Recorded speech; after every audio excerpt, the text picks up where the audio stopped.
ഇന്ന് കേരളത്തിൽ 4 തവണയാണ് സ്വർണ്ണവില പ്രഖ്യാപനമുണ്ടായത്. രാവിലെ പവന് 760 രൂപയും ഉച്ചയ്ക്ക് മുൻപ് 800 രൂപയും ഉച്ചയ്ക്ക് ശേഷം 1600 രൂപയും ഉയർന്നിരുന്നു. എന്നാൽ പിന്നീട് വൈകുന്നേരം സ്വർണ്ണവില അല്പം കുറച്ചുകൊണ്ട് 4ാം വില പ്രഖ്യാപനം വന്നു.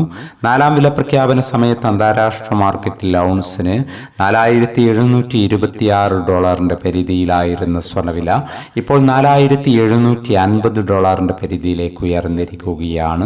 മാർക്കറ്റിന്റെ ഇപ്പോഴത്തെ അവസ്ഥയിൽ നാളെ സ്വർണ്ണവില പവന് 520 അല്ലെങ്കിൽ 600 രൂപയുടെ റേഞ്ചിൽ ഉയരാനുള്ള സാധ്യത നിലനിൽക്കുന്നു. എന്നാൽ മാർക്കറ്റിൽ മാറ്റങ്ങൾക്ക് ഇനിയും സമയം ബാക്കിയാണ് എന്നുകൂടി ഓർമ്മപ്പെടുത്തുകയാണ്. കൂടാതെ യൂറോപ്യൻ യൂണിയനുമായി ബന്ധപ്പെട്ടതും താരിഫുമായി ബന്ധപ്പെട്ടതുമായ ചില റിപ്പോർട്ടുകൾ പുറത്തു വന്നിരിക്കുന്നു. വിശദമായ റിപ്പോർട്ട് നാളെ വീഡിയോയിൽ ഉൾക്കൊള്ളിക്കാൻ ശ്രമിക്കാം. ഇപ്പോൾ തങ്കവില ഗ്രാമിന് 14,840 രൂപയിലാണ് എത്തി നിൽക്കുന്നത്. എല്ലാ വ്യൂവേഴ്സിൽ നിന്നും ഒരു ലൈക്ക് പ്രതീക്ഷിച്ചുകൊണ്ട് ഇന്നാദ്യമായി വീഡിയോ കാണുന്നവർക്കായി ഇന്നത്തെ സ്വർണ്ണവില ഒന്നുകൂടി പറയുന്നു.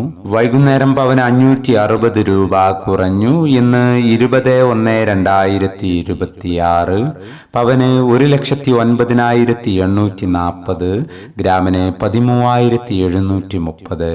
ഈ വീഡിയോ നിങ്ങൾക്ക് ഉപകാരപ്രദമെങ്കിൽ വീഡിയോക്ക് താഴെ ലൈക്ക് ചെയ്യാൻ മറക്കരുത്. Thank you for watching.